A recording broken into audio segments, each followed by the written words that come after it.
Hi, guys. I'm going to read chapter 39 and 40 today of Holes. Stanley awoke in a meadow, looking up at the giant rock tower. It was layered and streaked with different shades of red, burnt orange, brown, and tan. It must have been over 100 feet tall. Stanley lay a while just looking at it. He didn't have the strength to get up. It felt like the insides of his mouth and throat were coated with sand. And no wonder, when he rolled over, he saw the water hole. It was about 2.5 feet deep and over 3 feet wide. At the bottom lay no more than 2 inches of very brown water. His hands and fingers were sore from digging, especially under his fingernails. He scooped up some dirty water into his mouth, then swished it around, trying to filter it with his teeth. Zero moaned. Stanley started to say something to him, but no words came out of his mouth, and he had to try again. "How you doing?" It hurt to talk. "Not good," Zero said quietly. With great effort, he rolled over, raised himself to his knees, and crawled to the water hole. He lowered his head into it and lapped up some water. Then he jerked back, clutched his knees to his chest, and rolled to his side. His body shook violently. Stanley thought about going back down the mountain to look for the shovel so he can make the water hole deeper. Maybe that would give him cleaner water. They could use the jars as drinking glasses, but he didn't think he had the strength to go down, let alone make it back up again, and he didn't know where to look. He struggled to his feet. He was in a field of greenish-white flowers that seemed to extend all the way around Big Thumb. He took a deep breath, then walked the last 50 yards to the giant precipice and touched it. "Tag, you're it." Then he walked back to Zero and the water hole. On the way, he picked one of the flowers. It actually wasn't one big flower, he discovered, but instead each flower was really a cluster of tiny little flowers that formed a round ball. He brought it to his mouth, but had to spit it out. He could see part of the trail he made the night before when he carried Zero up the mountain. If he was going to head back down and look for the shovel, he realized he should do it soon, while the trail was fresh, but he didn't want to leave Zero. He was afraid Zero might die while he was gone. Zero was still lying doubled over on his side. "I gotta tell you something," he said with a groan. "Don't talk. Save your strength." "No, listen," Zero insisted. Then he closed his eyes as he twisted with pain. "I'm listening," Stanley whispered. "I took your shoes." Stanley didn't know what he was talking about. His shoes were on his feet. "That's all right," he said. "Just rest now." "It's all my fault," said Zero.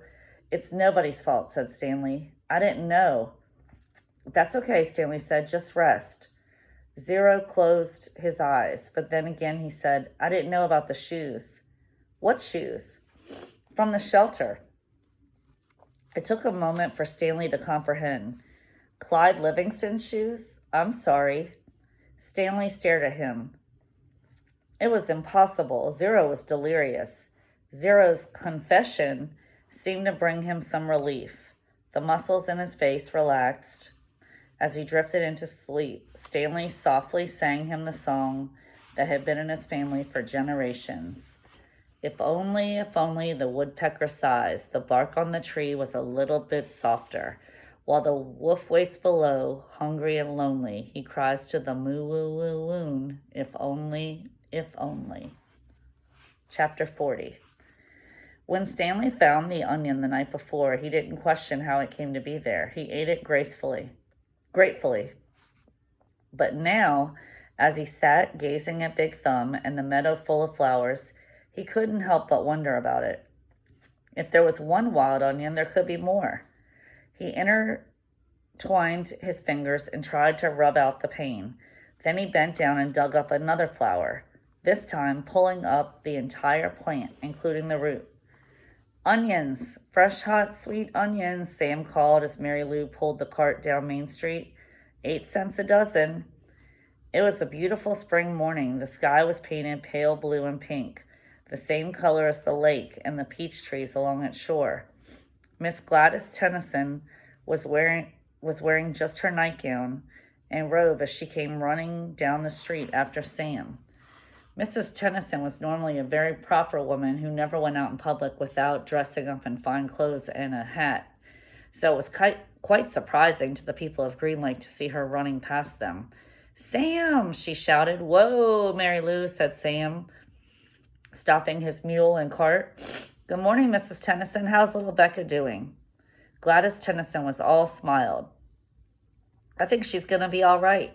The fever broke about an hour ago, thanks to you. Well, I'm sure the good Lord and Doc Hawthorne deserve most of the credit." "The good Lord, yes," agreed Miss Tennyson, "but not Dr. Hawthorne. That quack wanted to put leeches on her stomach. Leeches! My word! He said they would suck out the bad blood. Now you tell me, how would a leech know good blood from bad blood?" "I wouldn't know," said Sam. "It was your onion tonic. That's what saved her." Other townspeople made their way to the cart. "Good morning, Gladys," said Hattie Parker. "Don't you look lovely this morning?" Several people snickered. "Good morning, Hattie," Miss Tennyson replied. "Does your husband know you're parading about in your bedclothes?" Hattie asked. There were more snickers. "My husband knows exactly where I am and how I am dressed, thank you," said Miss Tennyson. "We have both been up all night and half the morning with Rebecca. She almost died from stomach sickness. It seems she ate some bad meat." Hattie's face flushed. Her husband, Jim Parker, was the butcher. "It made my husband and me sick as well," said Miss Tennyson, "but it nearly killed Becca. What with her being so young, Sam saved her life." "It wasn't me," said Sam. "It was the onions." "Well, I'm glad Becca's all right," Hattie said contritely. "I keep telling Jim he needs to wash his knives," said Mr. Pike, who owned the general store. Hattie Parker excused herself and then turned around quickly and walked away. "Tell Becca that when she feels up to it, to come in my store for a piece of candy," said Mr. Pike. "Thank you, I'll do that." Before returning home, Mrs. Tennyson bought a dozen onions from Sam. She gave him a dime and told him to keep the change. "I don't take charity," Sam told her, "but if you want to buy a few extra onions from Mary Lou, I'm sure she'd appreciate it." "All right then," said Miss Tennyson. "Give me my change in onions." Sam gave Miss Tennyson an additional 3 onions, and she fed them one at a time to Mary Lou. She laughed as the old donkey ate them right out of her hand. Stanley and Zero slept off and on for the next 2 days. They ate onions all they wanted, and they splashed dirty water into their mouths. In the late afternoon, Big Thumb gave them shade. Stanley tried to make the hole deeper, but he really needed the shovel. His efforts just seemed to stir up the mud and make the water dirtier. Zero was sleeping. He was still very sick and weak, but the sleep and the onions seemed to be doing him some good. Stanley was no longer afraid that he would die soon. Still, he didn't want to go look for the shovel while Zero was asleep. He didn't want him to wake up and think he'd been deserted. He waited for Zero to open his eyes. "I think I'll go look for the shovel," Stanley said. "I'll wait here," Zero said feebly, as if he had any other choice. Stanley headed down the mountain. The sleep and the onions had done him a lot of good as well.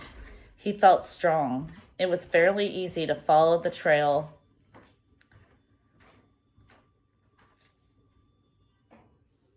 that he had made 2 days earlier. There were a few places where he wasn't sure if he was going the right way, but it just took a little bit of searching before he found the trail again. He went quite a ways down the mountain, but still didn't find the shovel. He looked back up toward the top of the mountain. He must have walked right past it, he thought. There was no way he could have carried Zero all the way up from here. Still, he headed downward just in case. He came to a bare spot between the large patches of weeds and sat down to rest. Now he had definitely gone too far, he decided. He was tired from walking down the hill. It would have been impossible to have carried Zero up the hill from here, especially after walking all day with no food or water. The shovel must be buried in some weeds. Before starting back up, he took one last look around in all the directions. He saw a large indentation in the weeds a little further down the mountain. It didn't seem likely that the shovel could be there, but he'd already come this far. There, lying in some tall weeds, he found the shovel and the sack of jars. He was amazed. He wondered if the shovel and the sack might have rolled down the hill, but none of the jars were broken except the one which he had broken earlier. And if they had rolled down the hill, it is doubtful that they would have found the sack and shovel side by side. On his way back up the mountain, Stanley had to sit down and rest several times. It was a long, hard climb.